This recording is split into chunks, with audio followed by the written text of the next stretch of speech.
Praise Lord, जय मसीह की। मैं स्टैनली मैकवान, मेरे YouTube channel Hindi Gujarati Bible study में आपका स्वागत है। मेरे चैनल को आज अभी इसी वक्त आप सब्सक्राइब कर लीजिए और परमेश्वर के ज्ञान में आप बढ़ते जाओ। प्रभु यीशु ने एक दृष्टांत दिया कि मेरा वापस आना किस तरह से है, और दृष्टांत था 10 कंवारियों का। तो प्रभु यीशु ने यहाँ पर जो दृष्टांत दिया उसमें कंवारियों का जिक्र क्यों किया? क्या कंवारी जो है वही स्वर्ग में जा सकती है? जो कंवारे लोग हैं वही स्वर्ग में जा सकते? जिनके ऊपर पवित्र आत्मा की मुहर लगी वो थे 1,44,000 लोग, और उनके बारे में भी बाइबल में ऐसा लिखा है वो सारे कंवारे थे। तो क्या जो कंवारे हैं वही स्वर्ग जा सकते?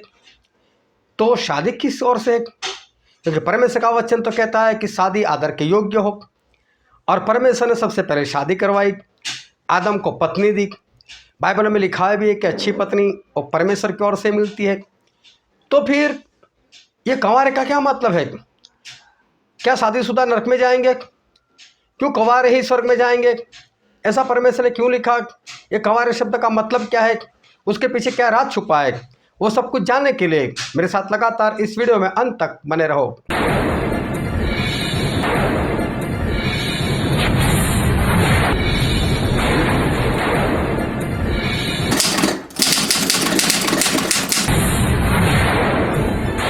चलो हम पढ़ते मत्ती रचित सुसमाचार, उसका 25वां अध्याय और पहले वचन से लेकर 13 वचन तक। तब स्वर्ग का राज्य उन 10 कुंवारियों के समान होगा जो अपनी मशालें लेकर दूल्हे से भेंट करने को निकली। उनमें से 5 मूर्ख और 5 समझदार थी। मूर्खों ने अपनी मशालें तो ली, परंतु अपने साथ तेल नहीं लिया। परंतु समझदारों ने अपनी मशालों के साथ अपनी कुपियों में तेल भी भर लिया। जब दूल्हे के आने में देर हुई तो वे सब ऊँघने लगी और सो गई। आधी रात को धूम मची कि देखो दूल्हा आ रहा है, उससे भेंट करने के लिए चलो। तब वे सब कुंवारियाँ उठकर अपनी मसाले ठीक करने लगीं। और मूर्खों ने समझदारों से कहा, अपने तेल में से कुछ हमें भी दो, क्योंकि हमारी मसाले बुझी जाती है। परंतु समझदारों ने उत्तर दिया कि कदाचित हमारे और तुम्हारे लिए पूरा न हो। भला तो यह है कि तुम बेचने वालों के पास जाकर अपने लिए मोल ले लो। जब वे मोल लेने को जा रही थी तो दूल्हा आ पहुंचा, और जो तैयार थी वे उसके साथ ब्याह के घर में चली गईं और द्वार बंद किया गया। इसके बाद वे दूसरी कुंवारियां भी आकर कहने लगीं, हे स्वामी, हमारे लिए द्वार खोल दे। उसने उत्तर दिया कि मैं तुमसे सच कहता हूँ कि मैं तुम्हें नहीं जानता। इसलिए जागते रहो, क्योंकि तुम न उस दिन को जानते हो न उस घड़ी को। देखो, ये परमेश्वर पिता का वचन है जो हमारे लिए बहुत ही आशीषित है, और परमेश्वर अपने वचन से हमसे बातचीत करते रहते हैं। बहुत ध्यान से परमेश्वर के वचन को सुनना, समझना, ग्रहण करना और उसके अनुसार चलना, ताकि परमेश्वर के राज के हम वारिस बन सके। प्रभु यीशु ने कहा कि मेरा जो दूसरी बार आना है, वो दूसरी बार आना मेरा किस तरह से होगा, कैसा होगा। और फिर जो वचन हमने पढ़ा 10 कंवारियों का, वो परमेश्वर ने सभी लोगों को ये बात बताई कि मेरा आना इस 10 कंवारियों के समान है, या उस समय जो उनके साथ जो घटना हो गई उसके समान है। और यहाँ पर जो खास कर बात लिखी है कि 10 लड़कियां हैं जो कंवारी है। तो ऐसा नहीं लिखा परमेश्वर ने कि 10 लड़कियां, 10 औरतें, लेकिन खास एक शब्द का इस्तेमाल किया, और वो है 10 कंवारी। तो परमेश्वर ने ये खास शब्द इस्तेमाल किया, और ये हमारे लिए बहुत बड़ा शब्द है कि परमेश्वर हमें आज जो बताना चाहते हैं, हमें जो सिखाना चाहते हैं, वो बहुत ही बड़ी बात है कि 10 कंवारियाँ जो है वो हमें क्या सिखाना चाहती है। और कंवारियों का मतलब होता क्या है? कंवारी का मतलब होता है कि ऐसी लड़की कि जिसके साथ कभी भी जिसका संबंध कभी भी किसी भी पुरुष के साथ कभी भी नहीं रहा, ऐसी एक स्त्री। उसकी आयु से कोई लेना देना नहीं है, वो 15-16 साल की है, 20-22 साल की है या 50 साल की है, उससे लेना देना नहीं है। लेकिन जिसका संबंध कभी भी कोई पुरुष के साथ नहीं रहा, ऐसी एक स्त्री, उसके बारे में परमेश्वर बता रहे। तो इसका मतलब ये होता है कि परमेश्वर ने पुराने नियम में एक मन्नत मानने को कहा था कि अगर मन्नत मानना चाहो तो, कोई ज़बरदस्ती नहीं थी, लेकिन वो थी नाज़री होने की मन्नत। और ये नाज़री होने की जो मन्नत थी उसमें ऐसा था कि जो कोई व्यक्ति वो नाज़री होने की मन्नत रखे उसको कहा जाता था कि ये परमेश्वर के लिए निराला किया गया इंसान या तो औरत, क्योंकि औरत भी वो रख सकती थी और पुरुष भी रख सकता था। तो जब तक वो मन्नत मानते थे तब तक वो लोग शादी नहीं करते थे, परमेश्वर के लिए अलग रहते थे, क्योंकि उनको माना जाता था कि ये परमेश्वर के लिए अलग किए गए हुए लोग। फिर जब परमेश्वर ने मूसा से कहा था कि मूसा तू एक तंबू बना, उसका नाम मिलाप वाला तंबू रहेगा और मैं उसमें मिलने के लिए आया करूँगा, और वहाँ पर सेवा के लिए परमेश्वर ने याजक लोगों को ठहराया। और उसमें जो प्रधान याजक था उसके जो कपड़े थे, और उस कपड़े के बारे में परमेश्वर ने बताया कि जो प्रधान याजक होगा इस तरह से कपड़े पहनेगा, लेकिन उसके सर के ऊपर एक पगड़ी रहती थी और पगड़ी के आगे सोने की एक पट्टी रहती थी और उसके ऊपर लिखा हुआ करता था कि यहोवा के लिए पवित्र। तो इसका मतलब ये वो इंसान है कि जो यहोवा के लिए अलग किया गया है। जो पवित्रता का मतलब होता है कि पवित्र मतलब क्या, तो पवित्रता का मतलब यही होता है कि एक अलग किया गया हुआ इंसान, अलग किया गया मतलब एक और संसार है और एक और ये पवित्र इंसान है। मतलब संसार जिस तरह से जीवन जीता है इस तरह से जो जीवन नहीं जीता उसको माना जाता है पवित्र। तो पवित्र मतलब एक अलग किया गया हुआ इंसान, कि जिसको अलग किया गया है, जिसको जुदा कर दिया गया है, वो और लोगों से अलग है। और लोग जो भी करेंगे उसमें से कोई बात ये नहीं करेगा, इसको कहा जाता है अलग किया हुआ, इसको कहा जाता है नाज़री, इसको कहा जाता है कि यहोवा के लिए पवित्र। औरों के समान वो नहीं होता, वो सभी से जुदा होता है और लोग जो कुछ भी करें। और इसलिए पुराने नियम जब हम पढ़ते हैं तो वहाँ पर परमेश्वर ने याजक लोगों को बोला था कि याजक लोग कभी भी मुर्दे को नहीं छुएंगे, मुर्दे के लिए रोएंगे नहीं, उनको मना कर दिया गया था। जब मिलाप वाले तंबू में मूसा भी थे और हारून भी थे और हारून के दो बेटे भी थे, और वो जब पराई आग वहाँ पर परमेश्वर को चढ़ाते तो परमेश्वर की ओर से आग आती है और उन दोनों का नाश कर देती है वहीं पर। और तुरंत मूसा उन दोनों को नहीं देखते, मूसा तुरंत हारून को पकड़, हारून रोना मत, दुखी मत होना, कुछ मत करना, क्योंकि अगर तू ऐसा करेगा तू भी मार दिया जाएगा। मतलब संसार के लोग, संसार का एक बाप होता है, उसका बेटा मर जाता है, वो रोता है, उसको दुख होता है, लेकिन ये परमेश्वर के लिए जुदा किया हुआ व्यक्ति, अलग किया गया हो व्यक्ति, ये परमेश्वर के लिए पवित्र किया गया हो व्यक्ति, वो नहीं रोएगा अपने बच्चे के लिए चाहे मर जाए, उसको रोना नहीं है। देखो कितनी बड़ी बात थी। हम ऐसा समझते कि ऐसा कैसे, लेकिन परमेश्वर ने ऐसा कहा था और मूसा ने तुरंत उस हारून को बोल दिया हारून रोना नहीं तो तू भी जाएगा। तो हारून रोया नहीं, उसके सामने आग आई और उसके सामने ही उसके दोनों बेटे मर गए, लेकिन फिर भी ना तो उसको दुखी होना था ना ही उसको रोना था। ये बहुत ही बड़ी बात हमारे लिए है आज कि परमेश्वर हमको सिखाना चाहते कि परमेश्वर के लिए अलग किए गए हुए लोग कौन, परमेश्वर के लिए पवित्र मतलब कौन, नाज़री मतलब कौन। तो आज तो चलो हमें कोई नाज़री नाम की कोई मन्नत रखने की ज़रूरत नहीं है, लेकिन परमेश्वर हमको जो सिखाना चाहते हैं वो यही कि नाज़री का मतलब परमेश्वर के लिए अलग किए गए हुए व्यक्ति। और आज जब हम परमेश्वर के राज में प्रवेश करते हैं, मतलब कि पहले हम शैतान के राज में होते हैं, फिर परमेश्वर का दास हमें वहाँ से छुड़ाता है, और जब हम परमेश्वर के राज्य में उस तौबा करते हुए और बपतिस्मा लेकर पवित्र आत्मा पाकर जब हम परमेश्वर के राज्य में प्रवेश करते हैं, तो तभी भी ये जो बपतिस्मा है वो ये बात हमें यही सिखाती है कि जिस वक्त हम पानी के अंदर डूबते हैं तो उस वक्त हमारा पुराना जीवन, हमारा पुराना मनुष्यत्व, हमारा पुराना स्वभाव, हमारे पुराने पाप, वो सब कुछ उस पानी के अंदर दफन हो जाता है। और जब हम अंदर से बाहर निकलते तब समझ लो कि हम एक अलग इंसान, एक नए इंसान बनकर बाहर निकलते हैं, और तब हमारे अंदर आते हैं पवित्र आत्मा, और पवित्र आत्मा आते हैं तो हम सभी लोगों से एक अलग किए गए हुए व्यक्ति बनते हैं, हम पवित्र इंसान बनते हैं। और अब हम और लोगों के समान नहीं हैं, अब हम अलग किए गए हुए लोग हैं, अब हम मसीह के लिए, परमेश्वर के लिए, प्रभु यीशु के लिए हम अलग किए गए हुए व्यक्ति हैं। तो पवित्रता का मतलब होता है कि अलग किए गए हुए लोग। जब हम अलग हैं, जब हम सबसे जुदा है, तो लोगों के जीवन में जो कुछ होता है वो हमारे जीवन में नहीं होना चाहिए। लोग जो भी रीति रिवाज में चलते उस रीति रिवाज में हम नहीं चलते। जो लोग जिस बात में रोते हम उस बात में नहीं रोते। जो जिस बात में हंसते उस बात में हम नहीं हंसते। लोग जिस तरह से जीवन जीते उस तरह से हम जीवन नहीं जीते। उनमें और हम में अभी आसमान और ज़मीन जितना अंतर हो गया है, क्योंकि हम लोग पवित्र किए गए हुए लोग हैं। हम परमेश्वर के लिए अलग किए गए हुए लोग हैं।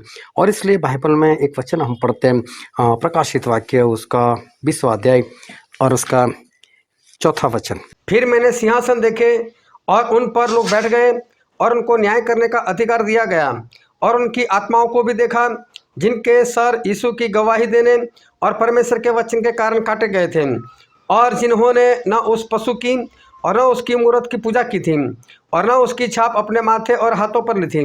वे जीवित होकर मसीह के साथ 1000 वर्ष तक राज्य करते रहे। यहाँ पर लिखा है कि जो मसीह में मर गए थे वो सारे जिंदा हो गए और मसीह के साथ 1000 साल तक राज करते रहे। लेकिन कैसे राज करते रहे, आगे पढ़ो। और जब तक ये 1000 वर्ष पूरे न हुए तब तक शेष मरे हुए न जी उठे। यह तो पहला पुनरुत्थान है। धन्य और पवित्र वह है जो इस पहले पुनरुत्थान का भागी है। ऐसों पर दूसरी मृत्यु का कुछ भी अधिकार नहीं, पर वे परमेश्वर और मसीह के याजक होंगे और उसके साथ 1000 वर्ष तक राज्य करते रहेंगे। हाँ, ये राज कैसे करेंगे? याजक बनकर। ये परमेश्वर के याजक बनेंगे। कब? 1000 साल में। लेकिन 1000 साल के बाद तो हम सारे याजक बनने ही वाले। लेकिन उससे पहले भी परमेश्वर हमें यही कहते कि मैंने तुम्हें जुदा किया है, मैंने तुम्हें अलग किया है। और एक वचन और पढ़ते हैं, पहला पतरस 2 अध्याय और वचन 9। पर तुम एक चुना हुआ वंश और राजपदधारी, याजकों का समाज और पवित्र लोग और परमेश्वर की निज प्रजा हो, इसलिए कि जिसने तुम्हें अंधकार में से अपनी अद्भुत ज्योति में बुलाया है उसके गुण प्रकट करो। देखो यहाँ पर परमेश्वर ने हमको यही कहा है। हाँ, और एक बार फिर से पढ़ो इसको। पर तुम एक चुना हुआ वंश। देखो सबसे पहले हमको क्या कहा गया है? चुने हुए लोग। हम चुना हुआ वंश से, हम चुने हुए लोग हैं। मतलब हम पहले संसार में थे, वहां से चुनकर हमको अलग किया गया है। चुना हुआ मतलब अलग किया गया हुआ। और फिर और राजपदधारी, याजकों का समाज। हाँ, याजक लोग हैं हम याजकों की जो मंडली है हम उसमें आ गए। फिर और पवित्र लोग, हम पवित्र को और परमेश्वर की निज प्रजा हो। और हम परमेश्वर के खास प्रजा है। देखो ये सभी को बात नहीं बताई, ये सभी के लिए नहीं है। ये किसके लिए? जो परमेश्वर को ग्रहण करता है, अपने पापों से तौबा करता है, जो बपतिस्मा लेता है और पवित्र आत्मा पाता है, उन लोगों के लिए बात की। हम लोग कैसे? चुने हुए लोग। हम लोग कैसे है कि इस संसार से अलग किए गए हो लोग। हम लोग कैसे है कि परमेश्वर की याजकों की शाही मंडली है हम। मतलब हमारा काम कुछ और है। पहले क्या था? हम धरती पर थे, धरती के लोगों में रहते थे, उनके जैसे काम करते थे, उनकी जैसी सोच रखते थे। वो जब हंसते थे तब हम हंसते थे, वो रोते थे तो हम भी रोते थे। लेकिन अब परमेश्वर ने हम सभी लोगों को अलग किया है। अभी हमको परमेश्वर ने एक जुदा हमको कर दिया है। तो इसका मतलब ये है कि अब हम संसार में नहीं हैं और संसार के लोगों में भी नहीं है। तो पवित्रता का मतलब होता है कि परमेश्वर के चुने हुए लोग और अलग किए गए हुए लोग। फिर प्रकाशित पोथी में लिखा है, प्रकाशित वाक्य उसका 14वां अध्याय, शुरू से पढ़ो उसको। फिर मैंने दृष्टि की और देखो वह मेमना सिय्योन पहाड़ पर खड़ा है और उसके साथ 1,44,000 जन हैं जिनके माथे पर उसका और उसके पिता का नाम लिखा हुआ है। हाँ, यहाँ पर लिखा है कि जब यूहन्ना अपने विजन में, अपने दर्शन में देखते तो उनको ये प्रभु यीशु दिखाई देते और साथ में 1,44,000 लोग भी दिखाई देते। और ये 1,44,000 जब उनकी सबसे पहले बात हुई थी तो उनकी बात हुई थी प्रकाशित वाक्य उसका 7वें अध्याय में कि परमेश्वर ने मुहर लगाना शुरू किया, पवित्र आत्मा ने मुहर लगाना शुरू किया। और जिनके ऊपर मुहर लगी और मुहर लगे और कितने थे? 1,44,000। चलो वो वचन पढ़ लेते हैं, प्रकाशित वाक्य उसका 7वां अध्याय, और पढ़ो तो शुरू से। इसके बाद मैंने पृथ्वी के चारों कोनों पर 4 दूत खड़े देखे। वे पृथ्वी की चारों हवाओं को थामे हुए थे ताकि पृथ्वी या समुद्र या किसी पेड़ पर हवा न चले। फिर मैंने एक और दूत को जीवते परमेश्वर की मुहर लिए हुए पूरब से ऊपर की ओर आते देखा। उसने उन चारों दूतों से, जिन्हें पृथ्वी पर समुद्र की हानि करने का अधिकार दिया गया था, ऊंचे शब्द से पुकार कर कहा, जब तक हम अपने परमेश्वर के दासों के माथे पर अपनी मुहर न लगा दें, तब तक पृथ्वी और समुद्र और पेड़ों को हानि न पहुंचाना। हाँ देखो, ये 1,44,000 तो वो लोग थे कि जिनके ऊपर मुहर लगी हुई थी, पवित्र आत्मा की मुहर। मतलब जो लोग पवित्र आत्मा की मुहर पाकर अलग किए गए थे, ये वो लोग हैं 1,44,000। जो 14 अध्याय में यूहन्ना उन लोगों को देखते हैं प्रभु यीशु के साथ, तो 1,44,000 अभी प्रभु यीशु के साथ है और यूहन्ना उनको देखते हैं। फिर आगे पढ़ते हम वही प्रकाशित वाक्य उसका 14वां अध्याय और उसके दूसरे वचन से पढ़ो तो। और स्वर्ग से मुझे एक ऐसा शब्द सुनाई दिया जो जल की बहुत धाराओं और बड़े गर्जन का सा शब्द था, और जो शब्द मैंने सुना वह ऐसा था मानो वीणा बजाने वाले वीणा बजाते हो, और वे सिंहासन के सामने और चारों प्राणियों के प्राचीनों के सामने मानो यह नया गीत गा रहे थे। और उन 1,44,000 जनों को छोड़ जो पृथ्वी पर से मोल लिए गए थे, कोई वह गीत न सीख सकता था। ये वे हैं जो स्त्रियों के साथ अशुद्ध नहीं हुए पर कुंवारे हैं। ये वही हैं कि जहाँ कहीं मेमना जाता है वे उसके पीछे पीछे हो लेते हैं। ये तो परमेश्वर के निमित्त पहले फल होने के लिए मनुष्यों में से मोल लिए गए हैं। देखो यहाँ पर इनके बारे में एक बात खास लिखी है कि ये वो लोग हैं जो कंवारे हैं। ये कहाँ पर पहुँच गए? स्वर्ग में पहुँच गए। ये कहाँ पर है? प्रभु यीशु के साथ है। और उनके बारे में ये 1,44,000 जो है, उनके बारे में ऐसा लिखा गया कि वो लोग कैसे हैं? कंवारे हैं। हमने जो वचन पढ़ा वहाँ पर वही कंवारी लोगों की बात है। और यहाँ पर इनके बारे में लिखा गया है कि वो लोग कंवारे हैं जो 1,44,000 हैं। लेकिन उनके बारे में एक खास बात और भी लिखी है। चौथा वचन एक बार फिर से पढ़ो। ये वही है कि जहाँ कहीं मेमना जाता है वे उसके पीछे पीछे हो लेते हैं। ये तो परमेश्वर के निमित्त पहले फल होने के लिए मनुष्यों में से मोल लिए गए हैं। हाँ, जो प्रभु यीशु के लहू से खरीदे गए, उनमें प्रथम फल, पहला फल है एक। अभी ध्यान से समझना कि प्रभु यीशु का लहू कब आया? जब प्रभु यीशु इस धरती पर आए। प्रभु यीशु इस धरती पर आए और प्रभु यीशु तो लहू बहाने के लिए आए थे। लहू क्यों बहाना था? ताकि उनके लहू से हम शुद्ध हो जाए, हमें पापों की क्षमा मिले। तो जब प्रभु यीशु इस धरती पर थे तब उन्होंने ये काम पूरा कर दिया। ये काम पूरा करने के बाद उन्होंने 12 चेलों को जैतून नाम के पहाड़ के ऊपर बुलाया और बुलाकर उनको ऐसा कहा कि जाओ और सभी देशवासियों को मेरा चेला बनाओ, पिता, पुत्र और पवित्र आत्मा के नाम से उनको बपतिस्मा देते जाओ, और जो जो आज्ञा मैंने तुम्हें सिखाई है वो उनको मानना सिखाओ। अभी प्रभु सुन एक नया बपतिस्मा शुरू कर दिया, पिता, पुत्र और पवित्र आत्मा के नाम का, जो अभी तक नहीं था। अभी चेलों को बोला कि अभी आप ये बपतिस्मा लोगों को देते जाओ। तो इसका मतलब था कि जब हम इंसान एक बपतिस्मा लेता है पिता, पुत्र और पवित्र आत्मा के नाम का, तब जब वो पानी में डूबकर बाहर निकलता है तब वो पानी उसके लिए प्रभु यीशु के लहू का काम करता है, और प्रभु यीशु के लहू से वो शुद्ध हो जाता है, वो पवित्र हो जाता है, उसको सारे पापों की क्षमा मिल जाती है। और रसूल कहता प्रेरितों के काम उसका 20वां अध्याय और 28 वचन। इसलिए अपनी और पूरे झुंड की चौकसी करो, जिससे पवित्र आत्मा ने तुम्हें अध्यक्ष ठहराया है कि तुम परमेश्वर की कलीसिया की रखवाली करो, जिसे उसने अपने लहू से मोल लिया है। हाँ, प्रभु यीशु ने, परमेश्वर ने अपने लहू से जिनको मोल लिया है वो है मंडली। अभी देखो, उसका प्रथम फल, उसका पहला फल। इसका मतलब ये हुआ कि 1,44,000 वो लोग हैं जो इस मंडली में सबसे पहले ज्वाइंट हुए थे। सबसे पहले 120 लोग जो प्रार्थना कर रहे थे उनको पवित्र आत्मा मिल जाएगी, वहाँ से मंडली शुरू हुई। उसके बाद जब पतरस ने प्रचार किया तो 3,000 लोग और मिल गए। उसके बाद इनकी गिनती बढ़ती गई और कितनी हुई? 5,000 हुई। फिर बाद में गिनती नहीं लिखी। वो बढ़ते बढ़ते जो शुरुआत में 1,44,000 हो गए, वो 1,44,000 वो है पहला फल, मंडली का पहला फल। अभी देखो, ये एक पहला फल जो था, मतलब जो पहले वाली कलीसिया थी उसमें तो मरियम भी तो थी, प्रभु यीशु की माँ भी तो थी, वो भी तो पहले फल में, वो तो शादीशुदा थी, उसके तो बच्चे थे, 4 लड़के थे, लड़कियां भी थी उनकी तो। और फिर पतरस को देखो, पतरस की भी शादी हुई थी, और भी लोग होंगे जो शादीशुदा थे। लेकिन यहाँ पर जब प्रकाशित वाक्य में उनके बारे में पढ़ते हैं तो वहाँ पर उनके बारे में क्या लिखा गया कि वो लोग कंवारे हैं, वो लोग कंवारे हो और किसी स्त्री से भ्रष्ट नहीं हुए थे। इसका मतलब सारे के सारे पुरुष होने चाहिए, इस तरह से लिखा है। लेकिन बाइबल में हमेशा पुरुष की गिनती करते हैं, मतलब पुरुष की बात लिखते, स्त्रियों की बात नहीं लिखते। यहाँ पर दोनों है, 1,44,000 में दोनों है, शादीशुदा भी है, लेकिन कंवारे कहने का मतलब ये है, ये कहीं पर भी किसी भी तरह से भ्रष्ट नहीं हुए, प्रभु यीशु के लहू से खरीदे हुए लोग हैं, और उनके अंदर अभी पाप नहीं, ये लोग जुदा किए गए हुए लोग हैं, ये लोग अलग किए गए हुए लोग हैं। तो परमेश्वर ये कहना चाहते, कंवारे का मतलब ये होता है, कंवारे का मतलब ये नहीं होता है कि उसकी शादी नहीं हुई, ध्यान से समझना। कंवारे का मतलब यह होता है कि जिसने गुनाह नहीं किया, जो पाप नहीं करता, जो परमेश्वर के लिए अलग किया गया हुआ है। इसीलिए परमेश्वर वो दृष्टांत से हमसे बात करते कि प्रभु यीशु का आना कैसा होगा, तो उसमें प्रभु यीशु जो बात कर रहे तो उसमें 10 कंवारियों की बात कर रहे।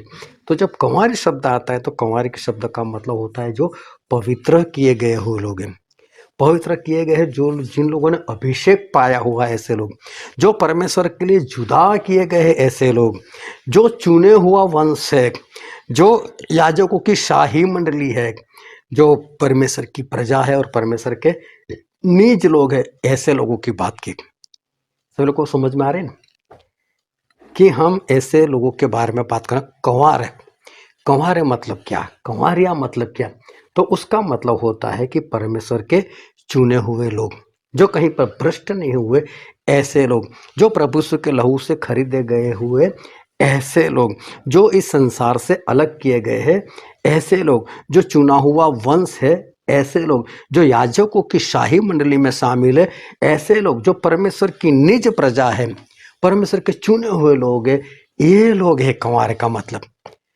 इसका मतलब इनके अंदर कोई गुनाह नहीं, इनके अंदर कोई पाप नहीं, ऐसे लोगों की बात की। Hallelujah, hallelujah, hallelujah. हालेलुया।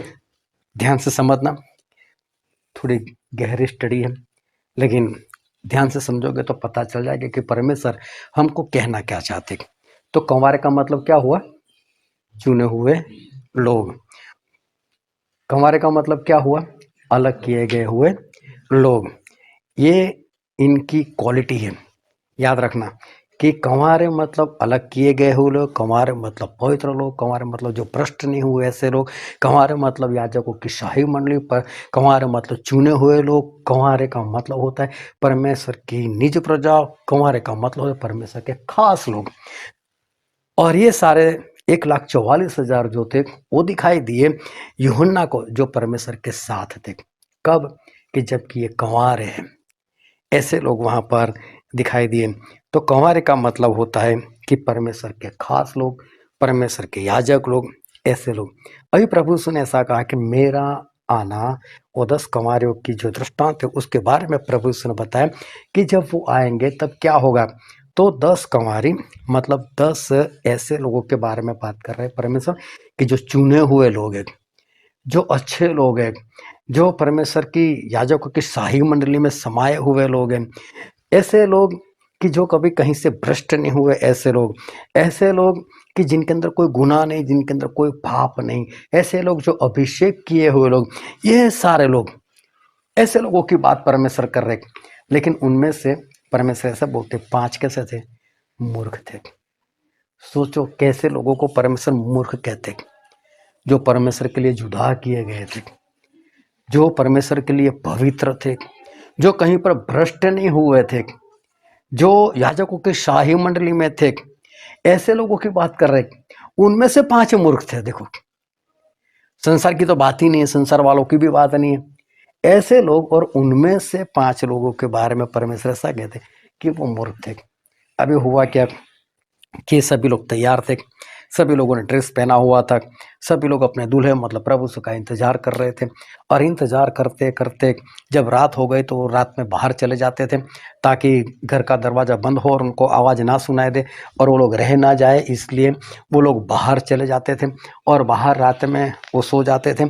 और जब दूल्हे की आवाज़ आ जाए तो उठकर उनके साथ चले जाए, इसलिए मशाल लेकर ये लोग चले जाते थे वहाँ पर। लेकिन हुआ ऐसा कि जिस वक्त दूल्हा आया, आधी रात हुई और दूल्हे का मित्र वो जोर जोर से पुकार कर रहा था कि दूल्हा आ गया, दूल्हा आ गया, दूल्हा आ गया।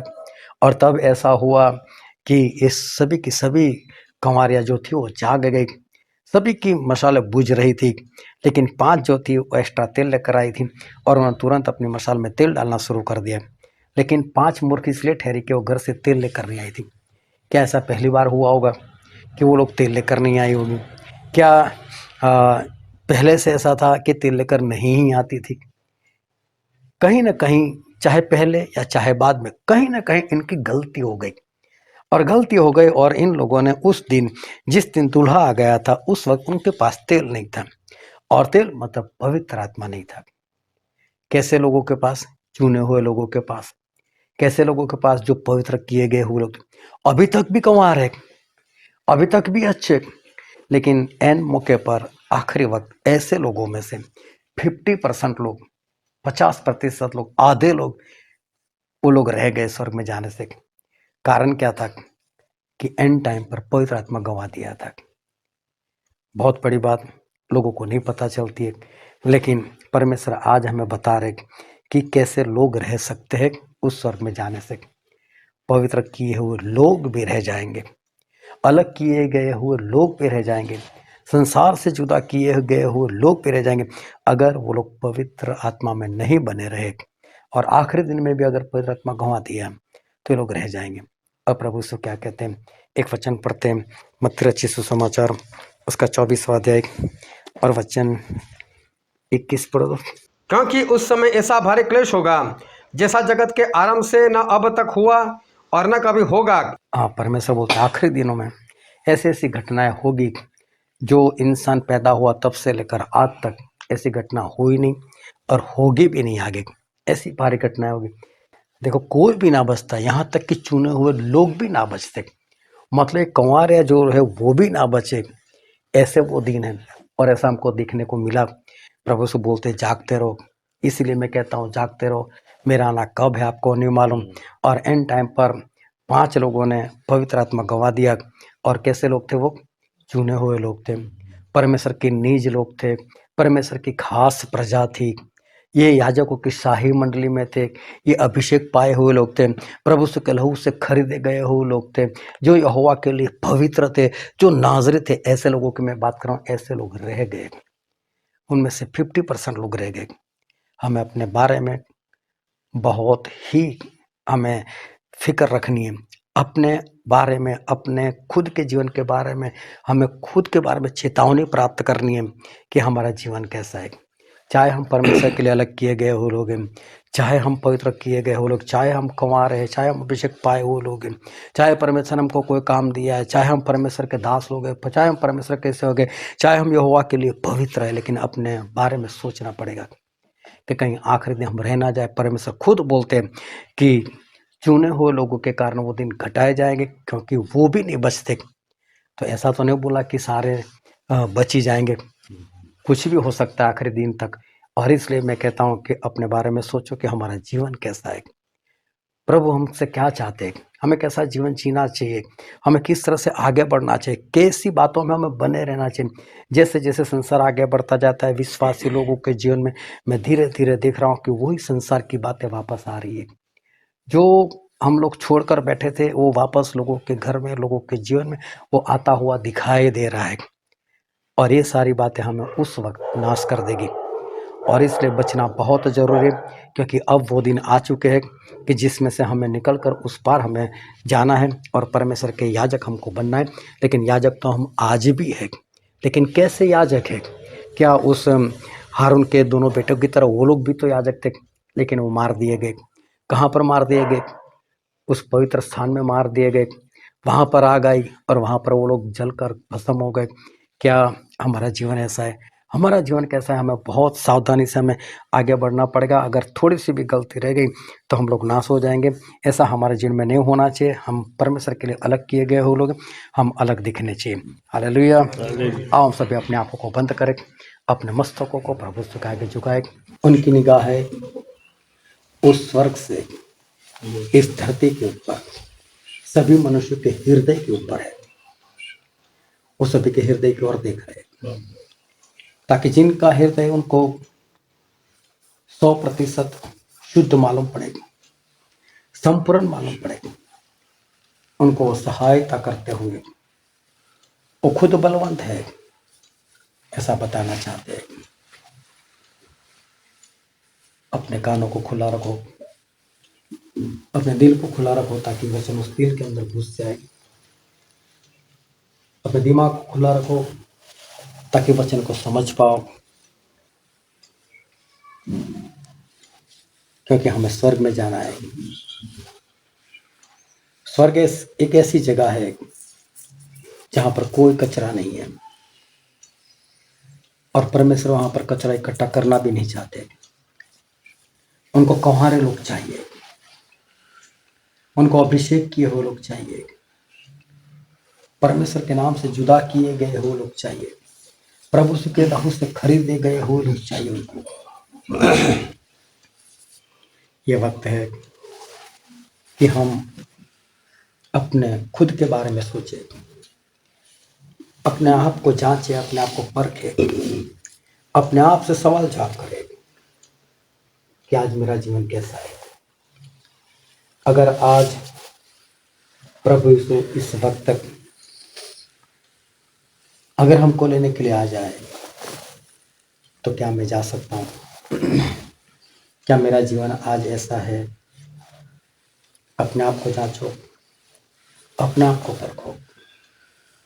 क्या प्रभु इस वक्त आ जाए तो मेरे से कोई काम है जो मुझसे प्रभु के साथ जाने से रोक देंगे? क्या मेरी ऐसी कोई बात है, मेरे अंदर ऐसा कोई है जो मुझे स्वर्ग में जाने से रोक लेगा, वहां नहीं जाने देगा? अपने बारे में सोचो, अपने बारे में जांचो। प्रभु यीशु कहते हैं कि तूने पहले वाला प्रेम छोड़ दिया है।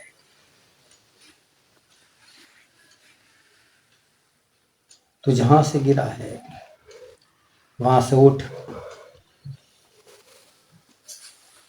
तू तौबा कर।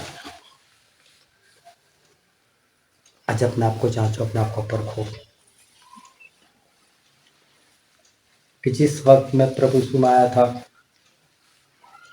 उस वक्त जो मेरे अंदर अधीनता थी, जो मेरे अंदर प्रभु यीशु के प्रति प्रेम था, जो मेरा भागना दौड़ना था, जो मेरा बाइबल पढ़ना था, प्रार्थना करना था, संगति में जाना था, क्या आज वैसा ही है या नहीं?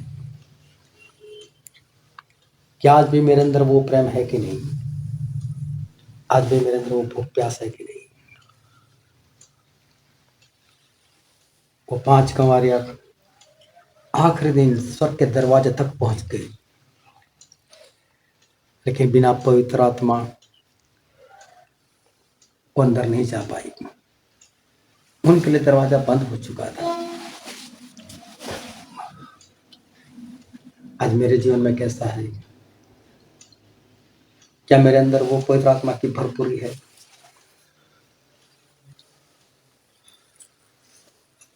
क्या आज मेरे अंदर वही पवित्र आत्मा है जितना मैंने पाया हुआ था, या कुछ कम हो गया है, या मैं गंवा बैठा हूँ, गंवा बैठी हूँ?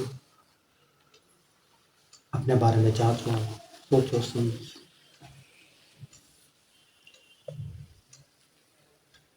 प्रभु यीशु कहते हैं अभी संसार का सरदार आने वाला है और मेरे अंदर उसका कुछ भी नहीं। क्या आज आप अपने बारे में ऐसा कह सकते हो कि संसार का सरदार जो शैतान है उसका मेरे अंदर कुछ भी नहीं? क्या आप अपने बारे में ये बात कह सकते हो? आज आपके हाथों में स्मार्ट मोबाइल है, लोग कॉमेडी वीडियो वगैरह देखते रहते हैं,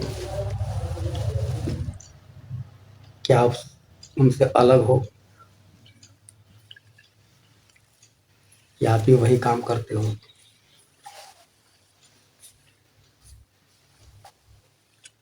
जिस तरह संसार वाले जीवन जीते हैं, क्या उसकी कोई बात आपके अंदर नहीं? या जो छोड़ चुके थे उसमें से कुछ बात वापस आ चुकी है?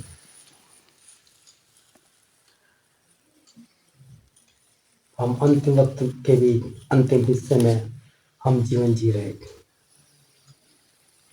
बहुत जल्द पवित्र आत्मा का काम खत्म हो जाएगा। उसके बाद हमारे पास कोई वक्त नहीं रहेगा। इतना सब कुछ जानने के बाद, समझने के बाद कहीं ऐसा ना हो तो हम रह जाए। ये वक्त है कि परमेश्वर के पास जाओ। परमेश्वर से कहो, परमेश्वर मुझे स्वर्ग में आने के योग्य बनाओ। ऐसी जो भी बातें मेरे अंदर से चली गई थी, जो वापस आई है, उसको दूर करने में सहायता करो। परमेश्वर से कहो, परमेश्वर पहले वाला प्रेम मैं कर सकूं, मुझे सब बल दो, शक्ति दो, सामर्थ्य दो। हमें खुद बचना है, हमारे परिवार को बचाना है और लोगों को भी बचाना है। प्रभु कहते आपको मालूम नहीं मैं कब आने वाला हूं। वो आए उससे पहले, पवित्र आत्मा का काम खत्म हो उससे पहले अपने आप को 100% तैयार कर लो, ताकि कुछ बचाए जाओ। ये वचन समझने के लिए, ग्रहण करने के लिए, उसके अनुसार चलने के लिए प्रभु की कृपा हम सभी पर होने पाए।